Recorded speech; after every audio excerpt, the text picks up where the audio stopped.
आप देख रहे हैं वॉइस ऑफ इंडिया खबर दिल्ली से। दिल्ली के ग्रेटर कैलाश गुरुद्वारा साहिब में आज सहज पाठ का आयोजन किया गया, जिसका मुख्य कारण था बादल पार्टी द्वारा काबिज शिरोमणि गुरुद्वारा प्रबंधक कमेटी की देख रेख से लगभग 328 गुरु ग्रंथ साहिब के स्वरूपों का गायब होना, जिसका सभी धार्मिक जत्थेबंदियों को अंदेशा है कि ये गुरु ग्रंथ साहिब के स्वरूप एक गहरी साजिश के तहत डेरों को दिए गए थे। यहाँ आई संगतों ने सहज पाठ कर गुरु महाराज से अरदास की कि गुरु साहिब की बेअदबी करने वाले गुनाहगारों को जल्द से जल्द सजा मिले। इस मौके पर गुरुद्वारा साहिब के मुख्य सेवादार प्रधान भंडारी जी ने इसकी कड़ी निंदा की।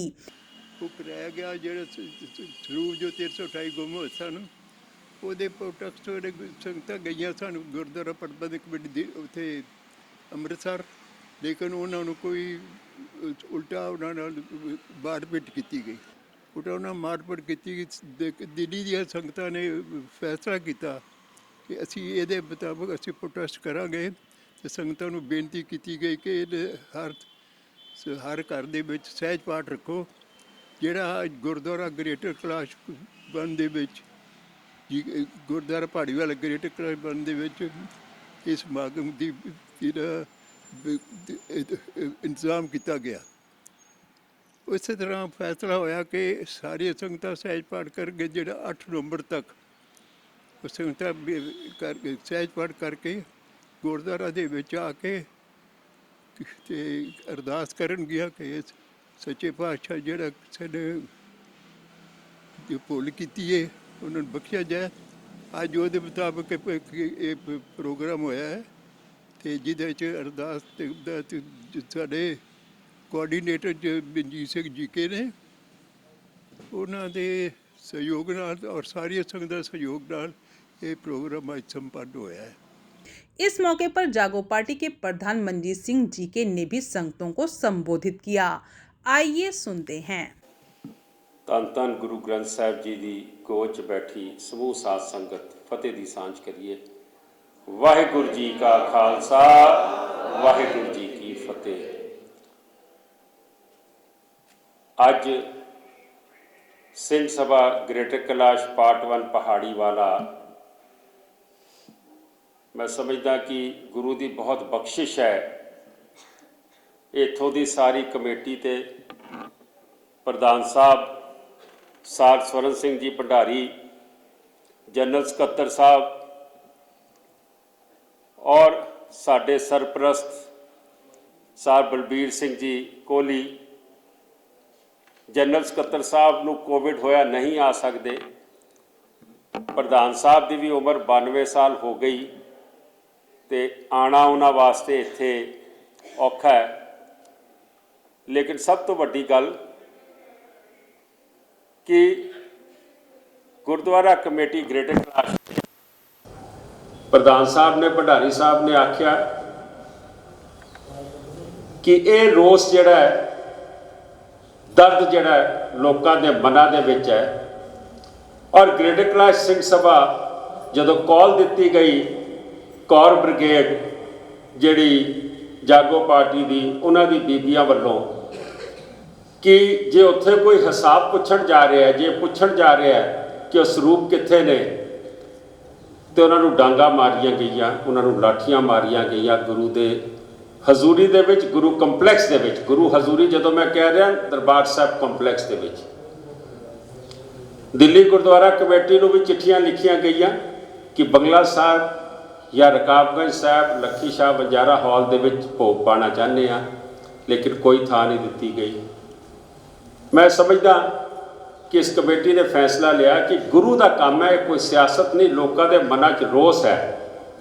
वो सहज पाठ तुसीं अज देखो, मैनूं इस गल की खुशी है कि अज जिन्ने भी सहज पाठां दे भोग पे ने, इन्हां च सारियां बीबियां ने सिर्फ एक सरदार सतनाम सिंह जी और बाकी सारे पाठ बीबियां ने आप कीते ने। कई बीबियां ऑनलाइन भी जुड़ियां ने, कोविड करके नहीं आईयां, वो अपने अस्थानां ते अपने घरां दे विच बैठ के अज इस प्रोग्राम दे विच शामिल होईयां ने। ਗੁਰੂ ਗ੍ਰੰਥ ਸਾਹਿਬ ਜਿਹੜਾ ਸੁਪਰੀਮ ਕੋਰਟ ਨੇ ਆਖਿਆ ਕਿ ਲਿਵਿੰਗ ਗੁਰੂ ਹੈ, ਸਾਡੀ ਆਸਥਾ ਦੇ ਨਾਲ ਜੁੜਿਆ ਹੈ। ਔਰ ਜਿਸ ਤਰੀਕੇ ਨਾਲ ਸ਼੍ਰੋਮਣੀ ਗੁਰਦੁਆਰਾ ਕਮੇਟੀ ਨੇ ਐਕਸ਼ਨਸ ਕੀਤੇ ਨੇ ਉਸ ਨਾਲ ਲੋਕੀ ਸੈਟੀਸਫਾਈਡ ਨਹੀਂ ਨੇ। ਕਿਤੇ ਡਾਂਗਾਂ ਨਾਲ ਕੁੱਟਿਆ ਜਾ ਰਿਹਾ ਹੈ, ਕਿਤੇ ਇਹ ਆਖਿਆ ਜਾਂਦਾ ਹੈ ਕਿ ਅਸੀਂ ਸ਼ਾਹੀ ਦੇ ਪੈਸੇ, ਅਸੀਂ ਕਾਗਜ਼ ਦੇ ਪੈਸੇ, ਅਸੀਂ ਜਿਲਤ ਦੇ ਪੈਸੇ ਰਿਕਵਰ ਕਰਾਂਗੇ। ਆਪਣੇ EMPLOYEES ਤੇ ਗੱਲ ਪਾਈ ਜਾ ਰਹੀ ਹੈ, ਲੇਕਿਨ ਕਿਹਨਾਂ ਲੋਕਾਂ ਨੇ ਉਹ ਗੁਰੂ ਗ੍ਰੰਥ ਸਾਹਿਬ ਕਿਹਨਾਂ ਨੂੰ ਦਿੱਤੇ ਨੇ, ਇਹਦੀ ਇਨਕੁਆਇਰੀ ਹੋਣੀ ਜ਼ਰੂਰੀ ਹੈ। ਉਹਨਾਂ ਡੇਰਿਆਂ ਨੂੰ ਦਿੱਤੇ ਨੇ ਜਿਨ੍ਹਾਂ ਡੇਰਿਆਂ ਨੇ ਗੁਰੂ ਗ੍ਰੰਥ ਸਾਹਿਬ ਦੀਆਂ ਬੇਦਬੀਆਂ ਕੀਤੀਆਂ ਨੇ। ਤੇ ਜੇ ਕੋਈ ਬੱਚੇ ਉਸ ਵੇਲੇ ਪ੍ਰੋਟੈਸਟ ਤੇ ਬੈਠੇ, ਗੋਲੀਆਂ ਨਾਲ ਉਹਨਾਂ ਨੂੰ ਸ਼ਹੀਦ ਕੀਤਾ ਗਿਆ। ਅੱਜ ਜੇ ਕੋਈ ਗੁਰਦੁਆਰਾ ਅੰਮ੍ਰਿਤਸਰ ਦਰਬਾਰ ਸਾਹਿਬ ਕੋ ਜਾਂਦਾ ਤੇ ਡਾਂਗਾ ਨਾਲ ਕੁੱਟਿਆ ਜਾ ਰਿਹਾ ਹੈ। ਮੈਂ ਸਮਝਦਾ ਕਿ ਸਾਡੇ ਗੁਰੂ ਦਾ ਮੁੱਲ ਨਹੀਂ ਪਾਇਆ ਜਾ ਸਕਦਾ। ਤੁਸੀਂ ਸ਼ਾਹੀ ਜਿਲਤ ਦੀ ਗੱਲ ਨਾ ਕਰੋ, ਇਹ ਆਸਥਾ ਦੀ ਗੱਲ ਹੈ। ਅੱਜ ਦਰਦ ਹੈ ਕਿ ਛੋਟੀ ਜਿਹੀ ਆਵਾਜ਼ ਦੇ ਉੱਤੇ ਗ੍ਰੇਟਰ ਕੈਲਾਸ਼ ਗੁਰਦੁਆਰੇ ਦੀ ਸਿੰਘ ਸਭਾ ਦੇ ਪ੍ਰਧਾਨ ਸਾਹਿਬ ਵੱਲੋਂ ਜਦੋਂ ਇੱਥੋਂ ਦਾ ਵੈਨਿਊ ਫਾਈਨਲ ਕੀਤਾ ਗਿਆ, ਤੁਹਾਡੇ ਸਾਹਮਣੇ ਨੇ ਅੱਜ ਤਕਰੀਬਨ 60 ਸਹਿਜ ਪਾਠਾਂ ਦੇ ਭੋਗ ਇਸ ਸਥਾਨ ਤੇ ਗੁਰਦੁਆਰਾ ਗ੍ਰੇਟਰ ਕੈਲਾਸ਼ ਵੱਲੋਂ ਜਿਹੜਾ ਸਹਿਜ ਪਾਠ ਰੱਖਿਆ ਗਿਆ ਸੀ ਉਹਦੇ ਵੀ ਭੋਗ ਪਏ ਨੇ। ਔਰ ਆਨਲਾਈਨ ਕਈਆਂ ਨੇ ਇਸ ਨਾਲ ਜੁੜ ਕੇ ਇਹ ਭੋਗ ਪਾਏ ਨੇ।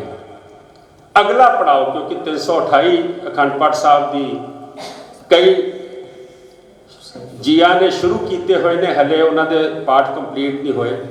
ਅਗਲੀ ਜਿਹੜੀ ਡੇਟ ਹੈ ਉਹ 24 ਜਨਵਰੀ ਦਿੱਤੀ ਗਈ ਹੈ। ਸਹਿਜ ਪਾਠ ਦੀ 24 ਜਨਵਰੀ ਨੂੰ, ਅਗਲੀ ਐਤਵਾਰ ਪੈਂਦਾ ਹੈ, ਐਤਵਾਰ 24 ਜਨਵਰੀ ਨੂੰ ਇਹ ਸਹਿਜ ਪਾਠ ਜਿਹੜੇ ਨੇ ਇਹ ਅਗਲੇ ਭੋਗ ਪੈਣਗੇ। ਜਿਨ੍ਹਾਂ ਦੇ ਪਾਠ ਕੰਪਲੀਟ ਨਹੀਂ ਹੋਏ ਉਹ ਡੇਟ ਨੋਟ ਕਰ ਲੈਣ, ਉਹ 24 ਜਨਵਰੀ ਨੂੰ ਪੈਣਗੇ। ਉਹਦਾ ਸਥਾਨ ਦੱਸਿਆ ਜਾਏਗਾ ਤੁਹਾਨੂੰ ਕਿ ਕਿਹੜੇ ਗੁਰੂ ਘਰ ਦੇ ਵਿੱਚ ਇਹ ਭੋਗ ਪੈਣਗੇ। ਮੈਂ ਇੱਕ ਵਾਰੀ ਫੇਰ ਪ੍ਰਧਾਨ ਸਾਹਿਬ, ਉਹਨਾਂ ਦੀ ਸਾਰੀ ਕਮੇਟੀ ਔਰ ਗੁਰਦੁਆਰਾ ਗ੍ਰੇਟਰ ਕੈਲਾਸ਼ ਦੇ ਸਮੂਹ ਸੰਗਤ ਦਾ, ਸਮੂਹ ਕਮੇਟੀ ਦਾ ਧੰਨਵਾਦੀ ਹਾਂ ਕਿ ਜਿਨ੍ਹਾਂ ਨੇ ਗੁਰੂ ਵਾਸਤੇ ਜਿਹੜੇ ਪਾਠਾਂ ਦਾ ਭੋਗ ਹੈ ਉਹ ਇਸ ਅਸਥਾਨ ਦੇ ਉੱਤੇ ਉਹਦੀ ਤਿਆਰੀ ਕਰਾਈ ਔਰ ਇੱਥੇ ਮੌਕਾ ਦਿੱਤਾ ਸੰਗਤ ਨੂੰ ਆਪਣੇ ਮਨਾਂ ਦੇ ਵਿੱਚ ਜਿਹੜਾ ਰੋਸ ਸੀ, ਜਿਹੜੀ ਤਪਸ਼ ਸੀਗੀ, ਉਹ ਗੁਰੂ ਦੇ ਚਰਨਾਂ ਦੇ ਵਿੱਚ ਅਰਦਾਸ ਕਰਕੇ ਉਸ ਤੇ ਘੱਟ ਕਰਨ ਦੀ ਜਾਂ ਗੁਰੂ ਪ੍ਰਤੀ ਹੋ ਕੇ ਮਾਫੀ ਮੰਗਣ ਦੀ ਕਿ ਇਹ ਬਹੁਤ ਵੱਡੀ ਅਵਗਿਆ ਹੋਈ ਹੈ। ਗੁਰੂ ਮਹਾਰਾਜ ਆਪ ਕਿਰਪਾ ਰੱਖਣ। ਮੈਂ ਧੰਨਵਾਦੀ ਹਾਂ। ਰਾਗੀ ਸਾਹਿਬਾਨ ਦਾ ਬੜਾ ਸੁੰਦਰ ਕੀਰਤਨ ਇਹਨਾਂ ਬੱਚਿਆਂ ਨੇ ਕੀਤਾ। ਗੁਰੂ ਮਹਾਰਾਜ ਇਹਨਾਂ ਤੇ ਮਿਹਰ ਰੱਖਣ। ਇਹਨਾਂ ਸ਼ਬਦਾਂ ਦੇ ਨਾਲ ਮੈਂ ਆਗਿਆ ਲਵਾਂਗਾ। ਆਨੰਦ ਸਾਹਿਬ ਦਾ ਪਾਠ ਹੋਏਗਾ ਔਰ ਉਸ ਤੋਂ ਬਾਅਦ ਅਰਦਾਸ ਤੋਂ ਬਾਅਦ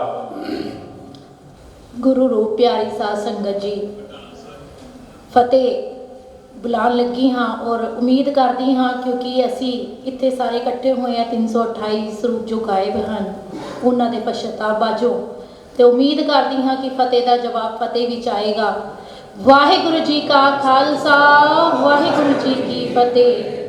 ਮੈਂ ਜ਼ਿਆਦਾ ਸਮੇਂ ਨਹੀਂ ਲਵਾਂਗੀ ਔਰ ਆਪਣੀਆਂ ਸਾਰੀਆਂ ਬੀਬੀਆਂ ਭੈਣਾਂ ਔਰ ਸਮੂਹ ਸਾਧ ਸੰਗਤ ਦਾ ਔਰ ਕੌਰ ਬ੍ਰਿਗੇਡ ਦਾ ਸਾਰਿਆਂ ਦਾ ਬਹੁਤ ਬਹੁਤ ਧੰਨਵਾਦ ਦੇਵਾਂਗੀ ਔਰ ਉਹਨਾਂ ਨੂੰ ਕਹਾਂਗੀ ਕਿ ਆਪ ਜੀ ਦੇ ਬਹੁਤ ਵੱਡੇ ਭਾਗ ਹੈਗੇ ਹੈ ਜੋ ਗੁਰੂ ਮਹਾਰਾਜ ਜੀ ਨੇ ਆਪ ਤੋਂ ਇਹ ਸੇਵਾ ਲਈ ਹੈ।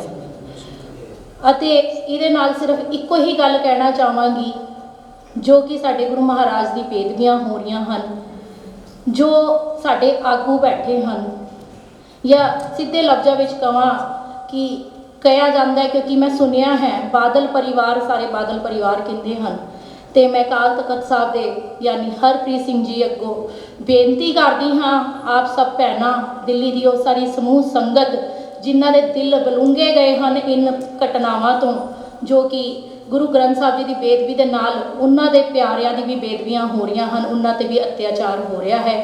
ਇਨ ਬਾਦਲਕਿਆਂ ਨੂੰ ਅਕਾਲ ਤਖਤ ਸਾਹਿਬ ਤੋਂ ਹੁਕਮ ਹੋਵੇ ਔਰ ਇਹਨਾਂ ਨੂੰ ਪੰਥ ਤੋਂ ਛੇਕ ਦਿੱਤਾ ਜਾਵੇ। ਜੇ ਆਪ ਸਭ ਸੰਗਤ, ਚਾਹੇ ਜੋ ਲਾਈਵ ਦੇਖ ਰਹੇ ਹਨ, ਚਾਹੇ ਇੱਥੇ ਜਿੰਨੀ ਸੰਗਤ ਬੈਠੀ ਹੈ, ਜੇ ਆਪ ਸਭ ਵੀ ਚਾਹੁੰਦੇ ਹੋ ਕਿ ਇਹੋ ਜਿਹੇ ਆਗੂਆਂ ਨੂੰ ਪੰਥ ਤੋਂ ਛੇਕ ਦੇਣਾ ਚਾਹੀਦਾ ਹੈ ਔਰ ਗਿਆਨੀ ਹਰਪ੍ਰੀਤ ਜੀ ਸਾਡੀ ਇਸ ਆਵਾਜ਼ ਨੂੰ ਸੁਣਨ ਤੇ ਇੱਕ ਜਕਾਰਾ ਭੇਜਾਂਗੀ। ਉਸ ਜਕਾਰੇ ਦੇ ਨਾਲ ਸਾਰੀ ਸਮੂਹ ਸੰਗਤ ਆਪਣੇ ਹੱਥ ਖੜੇ ਕਰਕੇ ਇਸ ਚੀਜ਼ ਦੀ ਬੇਨਤੀ ਕਰਨਾ ਕਿ ਜਿਹੜੇ ਆਗੂ ਸਾਡੇ ਗੁਰੂ ਗ੍ਰੰਥ ਸਾਹਿਬ ਜੀ ਦੀ ਬੇਅਦਬੀ ਕਰਦੇ ਹਨ ਉਹਨਾਂ ਨੂੰ ਪੰਥ ਤੋਂ ਛੇਕ ਦੇਣਾ ਚਾਹੀਦਾ। ਇਹੀ ਸਜ਼ਾ ਹੋਣੀ ਚਾਹੀਦੀ ਉਹਨਾਂ ਦੀ। ਬੋਲੇ ਸੋ ਨਿਹਾਲ। ਆਪ ਜੀ ਦਾ ਬਹੁਤ ਬਹੁਤ ਧੰਨਵਾਦ, ਕਿਉਂਕਿ ਆਪ ਸਭ ਸੰਗਤ ਚਾਹੁੰਦੇ ਹੋ ਕਿ ਅਸੀਂ ਇਹੋ ਜਿਹੇ ਆਗੂਆਂ ਨੂੰ ਪੰਥ ਵਿੱਚ ਨਾ ਦੇਖੀਏ, ਔਰ ਗੁਰੂ ਮਹਾਰਾਜ ਵੀ ਸਮਰਥ ਬਖਸ਼ਣ ਸਾਡੇ ਆਗੂਆਂ ਨੂੰ, ਔਰ ਆਉਣ ਵਾਲੇ ਆਗੂਆਂ ਨੂੰ ਵੀ ਕਿ ਗੁਰੂ ਮਹਾਰਾਜ ਦੀ ਸੇਵਾ ਉਹ ਬੜੇ ਸੁੱਚੇ ਔਰ ਚੁੱਤੇ ਢੰਗ ਨਾਲ ਨਿਭਾਉਣ। ਇੰਨੀਆਂ ਕੁ ਗੱਲਾਂ ਨਾਲ ਸ਼ਮਾ ਦੀ ਜਾਚਕ ਹਾਂ। ਵਾਹਿਗੁਰੂ ਜੀ ਕਾ ਖਾਲਸਾ, ਵਾਹਿਗੁਰੂ ਜੀ ਕੀ ਫਤਿਹ।